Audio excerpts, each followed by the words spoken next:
begin, I would obviously like to begin by acknowledging and celebrating the first Australians on whose traditional lands we meet, and to pay our respects to the elders of the Ngunnawal and the Ngambie people, past, present and future, as well as to thank you all for inviting me here to come and talk to you. It's been a great privilege. You've all been incredibly welcoming. It's been a wonderful place to visit, and you've all done fantastic things to organise everything for me and make me feel very, very welcome here and part of your community. So thank you very much for that. So what I want to do is talk to you a little bit about a book that is appearing apparently in the UK on the 28th of November, I've been told. They haven't told me the Australian publication date, so I'll chase them and see if it's arriving at roughly the same time. And this was a book that I was inspired to write mostly just from watching and being part of a kind of way in watching the UK constitution just shift from crisis to crisis to crisis. It just seemed like we were in perma-crisis mode, and we spent our entire time reacting to what was going on rather than being able to take a step back and think about it more clearly. And it got me thinking about aspects of populism. And I have been told that actually I can make this talk quite short. I can just say to you, is the UK populist? Yes, and then just sit down and wait for you to fire questions at me. I mean, that would be lovely. You'd have plenty of time to talk and chatter and have wonderful food, but I think you probably want to hear a little bit more from me than just saying, yes, it is, off you go. So in order to try and do that, I want to think a little bit more about what populism actually is, because it's not necessarily that easy to define. And I also want you to think about whether there's a distinct form of populism we find in the UK Constitution that is somehow more dangerous for that setup than other understandings of populism. Having set that out, I want us to think about whether there are signs of populism in the UK, and if there are, what, if anything, can and should people do about it? So hopefully I'll get this in the right order. There we go. So what is populism? Well, it's not that easy to define, and the reason it's not that easy to define is because populism is kind of used in lots and lots of different ways. So conceptually, populism is seen as an ideology, just like other forms of political ideologies. And we try and take a step back and think about what is it as an ideology. Sometimes we refer to populism as a tactic. It isn't necessarily a set of beliefs, it's just something we do or use or politicians deploy in order to gain particular votes. And a lot of the time, populism is a great insult. If you don't like someone, call them a populist and hope it shuts them up and you can move on. So it's not necessarily easy to define, and it's not necessarily something that's been easy to define over time either. So if you look historically about accounts of populism, you get an account from Isaiah Berlin who tries to distinguish between what he calls true or good populism and false or bad populism. And for him, true populism was when you found a group in society whose views were underrepresented. You then tried to make sure they became part of the will of the people, and their will became part of the political discourse. That's what he saw as true populism. It's not what we see as populism now. What we see as populism now is what he'd see as false populism. This idea of, rather than seeing it as a way of empowering, seeing it as a way of finding one subgroup, calling them the people, and their will is the will that prevails. You've also got various different understandings of trying to understand whether populism in and of itself contributes to democratic backsliding and authoritarianism. So Jan Werner Müller will say, yes, absolutely it does. If you go away and read Mouffe and Leclerc, they'll tell you, no, it's just politics. Populism, politics, exactly the same thing. It's just if you don't like the ideology of someone, you call them populist. If you do, you don't. If you go away and read Bogarich and Tushnet, they'll tell you, actually, populism can be defined quite minimally. It doesn't always harm democracy. It doesn't always harm constitutionalism. So we could spend our entire lunchtime just trying to unpack all these ideas and probably get nowhere and still argue about what populism actually is. So what I want to use as a kind of working conception are these 4 points. And I think these run through the aspects of most of the discussions of populism. And the first element is this idea of popular sovereignty. The will of the people is the most important thing in the Constitution. It's the people who are sovereign. Not an institution, not a constitutional document, the people. They are the sovereign institution. They're the ones who ultimately legitimate every kind of aspect of particular political organisation. Populism sees that there is an agonistic battle between the people and them elites. And them elites can be the politicians, or as I'm mostly discovering in the UK, the experts, particularly the academics, are part of the elite, and they're not who you listen to. You listen to the people. If there's a battle between the people and the elites, the people have to win. And that's it. It's agonistic. You win or you lose. Take it or leave it. It's not an element of trying to find a compromise. Other aspects that you see running through populism, at least how it's understood now, is this idea of the homogenisation of the will of the people. The will of the people is not determined by looking at lots of different groups of the people, recognising pluralistic values, trying to find a consensus or a compromise. The will of the people is there is one little group, that is the people. This group wins out. It doesn't matter if you've got a contrary view. There is one true version of the people, and the populist leader can tell you what that true version is. Don't listen to those experts.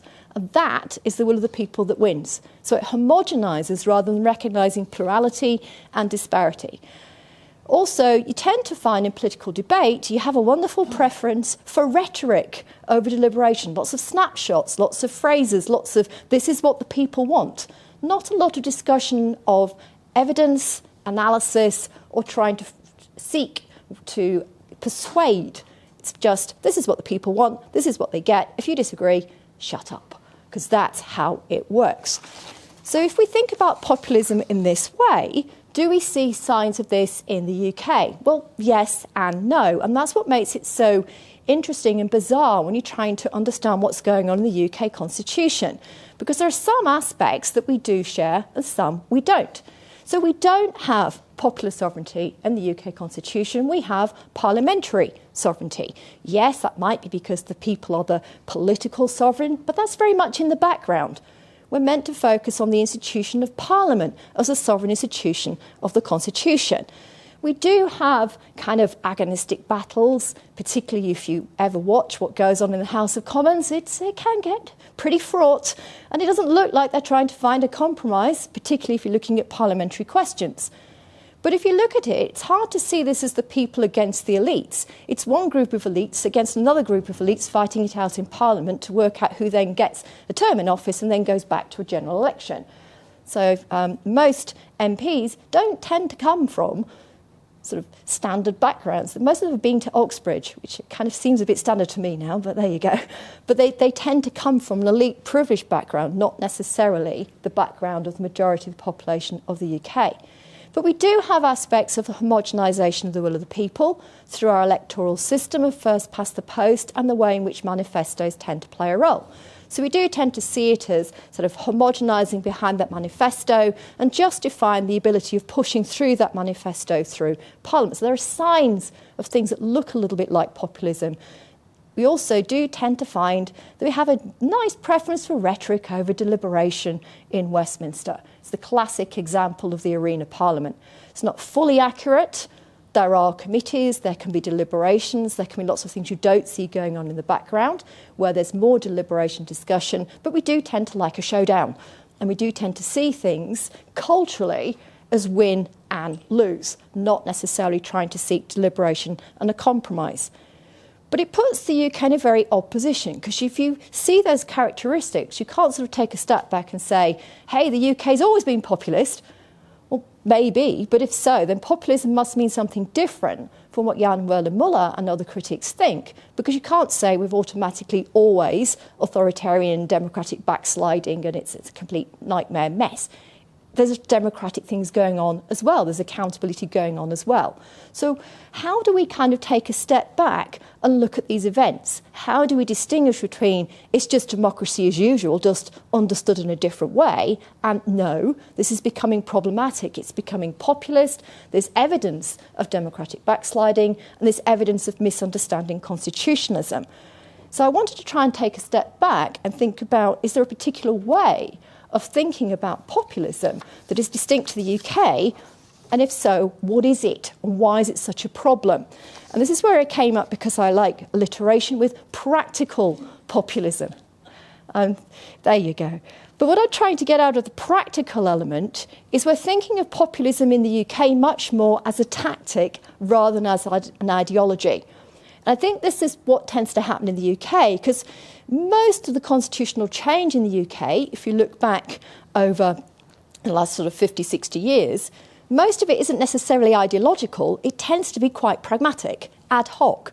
A problem's arisen. Let's find an ad hoc solution. This then will institute a constitutional change. And then we'll have another problem because we haven't necessarily thought about the connecting consequences of one constitutional change. So we'll have another pragmatic solution to that particular problem, and so on and so on. You can point to some ideological shifts. So some will point to particularly the element of establishing devolution and the Human Rights Act as more ideological.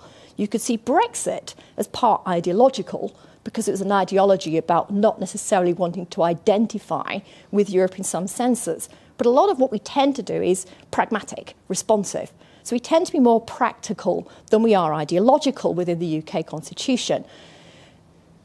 And when we're thinking about this idea as a tactic, we're thinking about it as thinking less and less of trying to appeal to finding a compromise amongst the people and when we set out manifesto promises and parties, but thinking about how do we find one particular group. So tactically, we're starting to use populism to homogenise the will of the people, to find one group that are the people, one little group that if we appeal to, we will win those marginal seats that will then get us elected into Parliament.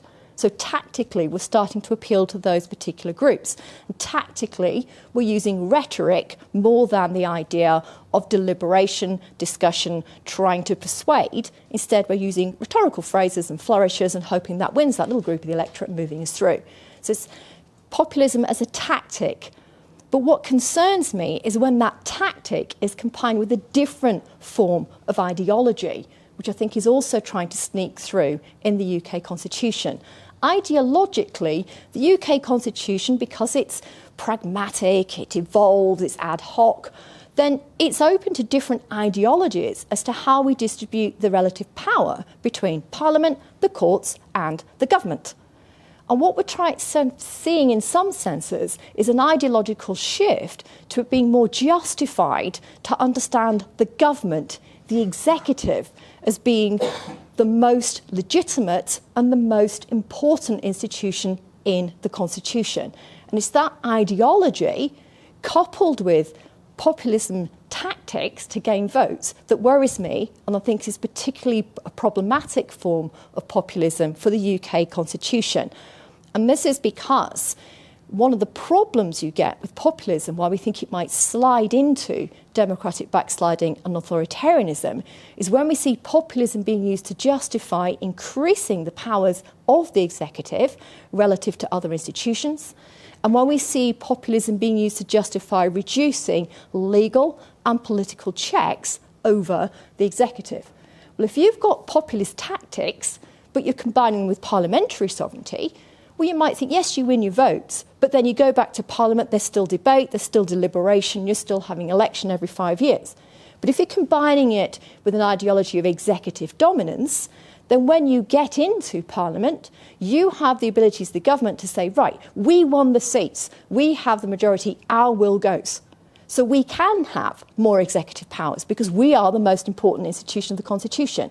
We can decide to reduce political and legal checks because we are the most important institution in the Constitution. And the pragmatic nature of the UK Constitution can lend itself to those kinds of ideological shifts. And it's those elements that get me kind of concerned about a particular form of populism that I think might be prevalent in the UK. So that's what I'm worried about. Do I think there are signs of it being there? Do we have an element of homogenising the will of the people tactically?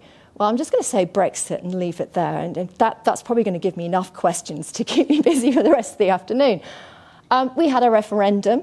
The referendum was quite close. It was a yes-no vote on a particular outcome. But because you have a referendum, with the backing of direct democracy, that then becomes the will of the people. That's the end of it.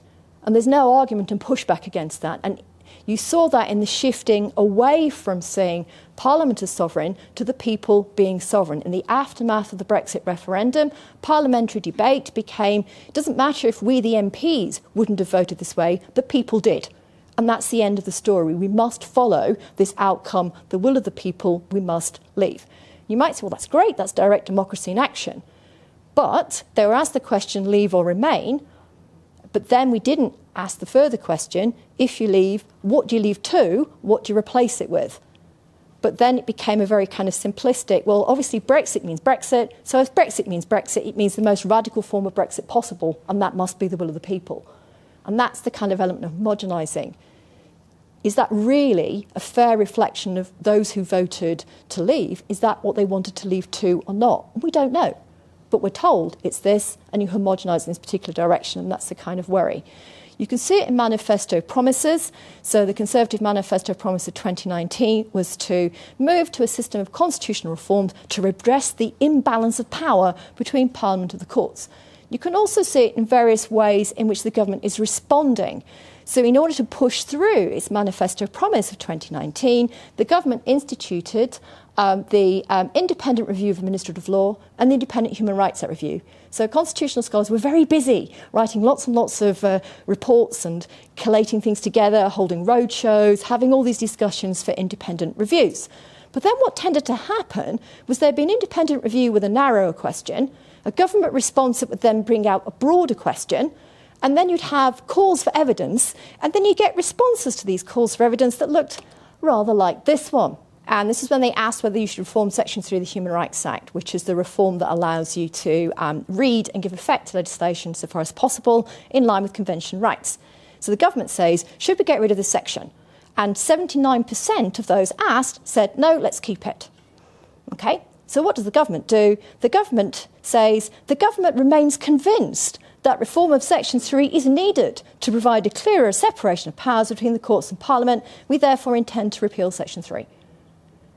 So it's all very well asking for independent views, but if you've already made your mind up beforehand, there doesn't seem much point in responding to those particular views.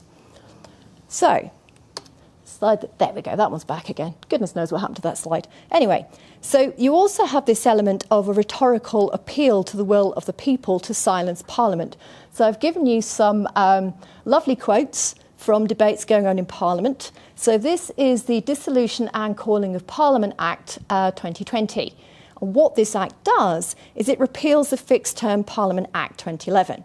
So we had fixed term parliaments for 5 years, and the ability to have an early general election required some input from Parliament, either a vote of 2/3 of the members of the House of Commons, or you'd have a vote of no confidence, a period of 14 days, and if you couldn't form a government, then you had a general election. So Parliament had some kind of input through the House of Commons. This was then reversed by the Dissolution and Calling of Parliament Act, which has wonderfully revived a prerogative power. So now the government still has the ability to call a general election when it wishes, just with the maximum term of 5 years. So this is Michael Gove introducing this and explaining what it's doing. What is it doing? Well, it's giving power to the people. You think, is it? Is it really giving power to the people? Well, yes, because it's, you know, we're all here, we're all elected. This is all about calling elections. So surely this is giving power to the people. Well, you haven't asked the people to decide when to call a general election. You're giving that power back to the government, taking away some kind of input from the House of Commons that we had under the Fixed Term Parliament Act as to when to choose the date of a general election. And this isn't a neutral issue. So political research has been done by Petra Schleiter at the University of Oxford that suggests there's a 5% boost in your power if you have the ability to choose when to hold a general election. Yes, you might not always get it right. You might not always read the polls correctly, but on average, it tends to favour whichever political party of the government that decides when it's going to call the general election. That, to me, doesn't look like giving power back to the people, but it's this kind of rhetoric that is constantly being used to justify these particular outcomes. And I couldn't resist this, I'm sorry.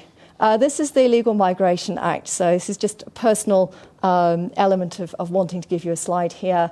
You'd be glad to know that Stop the Boats has crossed over to the UK and it is being used on a regular basis. So the Illegal Migration Act, which has just recently been enacted just before the summer recess, will be there to stop the boats.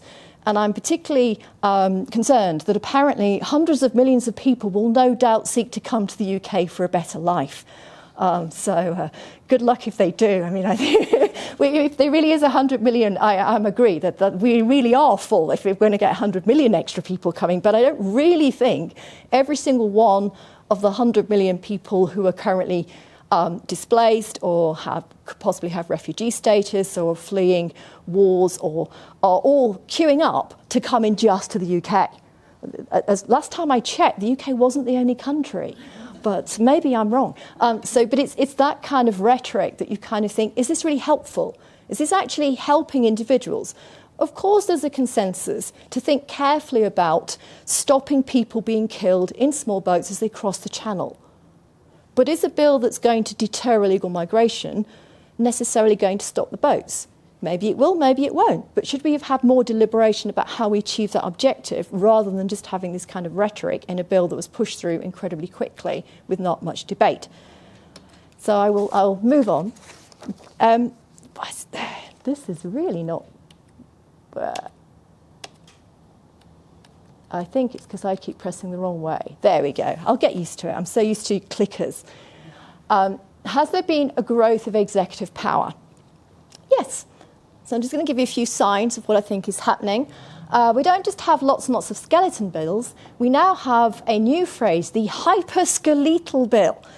This is a phrase of the Delegation Powers and Regulatory Reform Committee in the House of Lords. I wanted to call it a jellyfish bill because I think there's no bones whatsoever, but apparently they went for hyper-skeletal, which I'm worried means there's too much of a skeleton, but there you go. What they're getting at is there's very little guidance at all to the executive as to how they're supposed to exercise these broad powers they've been given. They're given incredibly broad powers with no real guidance, and there's no real understanding of what the policy is. So this is the retained EU law revocation and reform bill, so Act Now 2023. And so what this does is if you have secondary retained EU law, so this is law that came from Europe, was implemented in delegated legislation and is now retained in the UK because we took a snapshot and keep it. Now, obviously, I understand we've left EU. We need to take a step back and think about, should we have this regulation or not? And we did this. We left the EU to give control back, power back to Parliament. Great. But where's it going? Well, Section 14 is giving a power to the relevant national authorities, so UK ministers or devolved ministers, by delegated legislation to revoke this, to revoke it and replace it with whatever similar provisions they think is going to achieve the same objectives, or to replace it with an alternative provision as they consider appropriate. Great.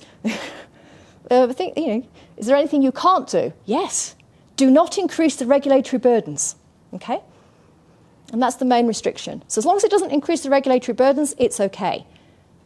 You can even do things, you can have fines if there were fines in EU law. You can create a power to sub-delegate if that was also found in the EU law. It's hugely broad power that you're giving. We also have this element of what we're calling disguised legislation. This is where you have guidance made by a department. You think, well, that's okay. The guidance is helping you understand how to interpret legislation.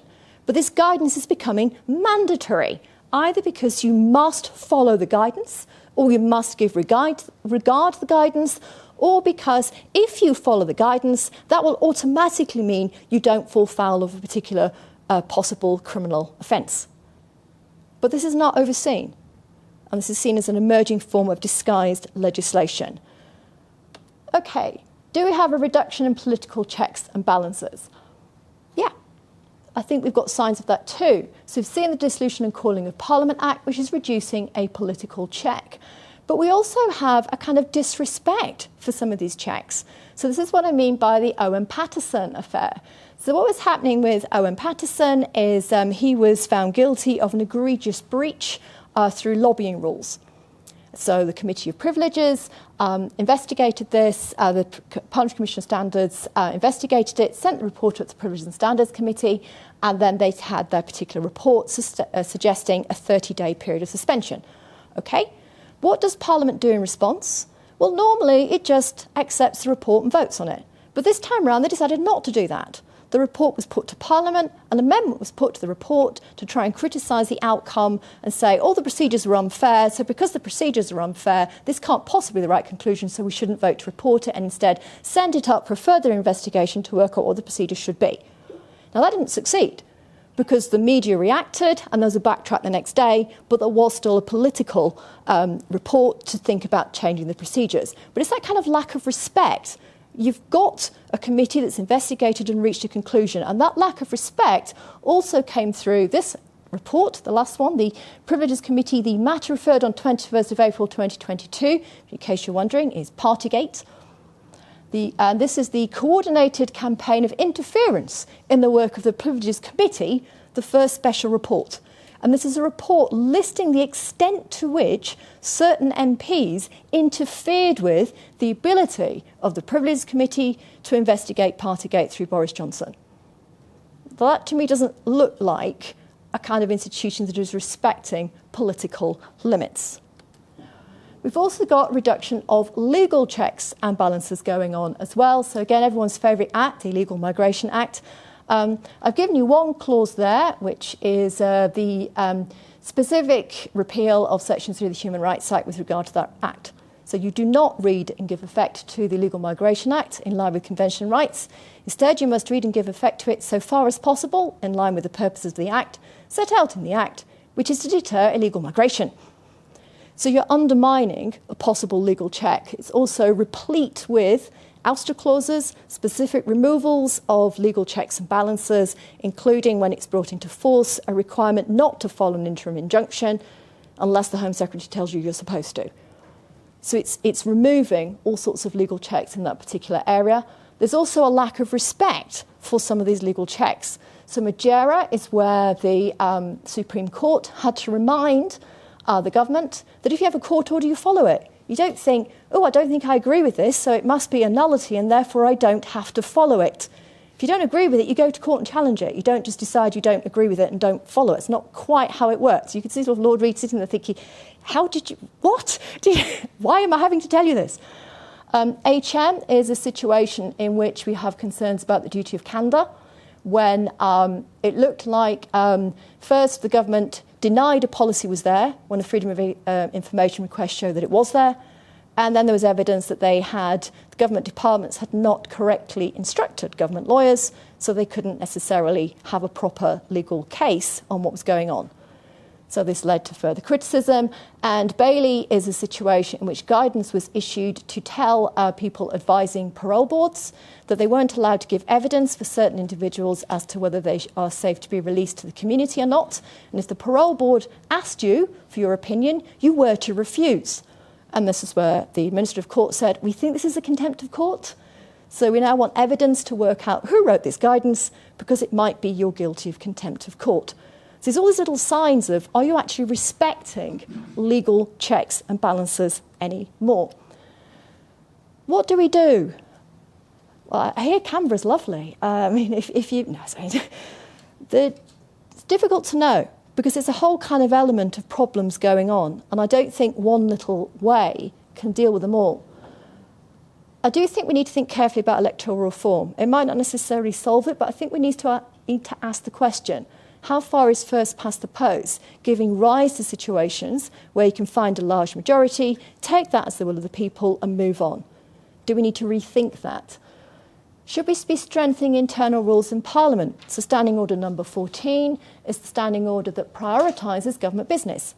Should that be the case? Does that just give too much power to Whitehall rather than Westminster? Too much ability to push for the wishes of the government and not to support Parliament's ability to control things? Should we have more required debates on what's going on in committee hearings, rather than just, here's a report, isn't that lovely, move on and ignoring it? Would that help create better respect? Do we also need to rethink the way in which we regulate political parties? Because whenever I talk about different lack of controls, people turn around and say to me, yes, but you had 3 prime ministers in 1 year. How on earth can you say you have a lack of controls over the government in that situation? But I think you have to take a step back and say, well, why did they actually resign? And the reason they resigned was because they lost the confidence of their particular political party. Boris Johnson didn't resign as Prime Minister over Partygate. He resigned over the Pincher affair, not necessarily because that was a particular problematic element, but because he told his ministers one thing, which later then turned out not to be true. So his ministers stopped trusting him, the party stopped trusting him, mass ministerial resignation. I don't think it was necessarily accountability other than the party holding them to account. The same with Liz Truss. Yes, her economic policies were one of the reasons why she left, and why she resigned, but she was also forced to resign because of the whole problem over, was this voting on fracking a vote of confidence or not? Was she manhandling people through the chamber? Did people know what was going on? She lost the trust of her party. So the party is the one that gives the most effective control and checks of the government. But if that's the case, do we need to take a step back and think about how do we make those parties more democratic? So there isn't one ability that can overpower a particular political party, and make sure those parties can in some way feed through views of the people to the party, rather than people at the top of the party dictating those views down. Do we need to rethink how the courts deal with things like the principle of legality? Do we want them to see this as a constitutional principle, to be able to read down things where we think there hasn't been the same amount of democratic scrutiny to push back and protect constitutional principles? That might be a risky game. We're the country with the enemies of the people headline. So you might need to think very carefully, if you're part of the court, of how far you feel legitimate to push back without it then putting your own position as independent guardian at risk. Ultimately, do we need to actually educate the people whose will is so important in populism as to what the Constitution is about, how it works, what good standards of constitutional regulation are, so that they're actually in a position to know how these standards are meant to work? And maybe only if we do that will we get a change in attitude and a change in reflection within Parliament, to think about what good principles of constitutional standards actually are and why they should adhere to them.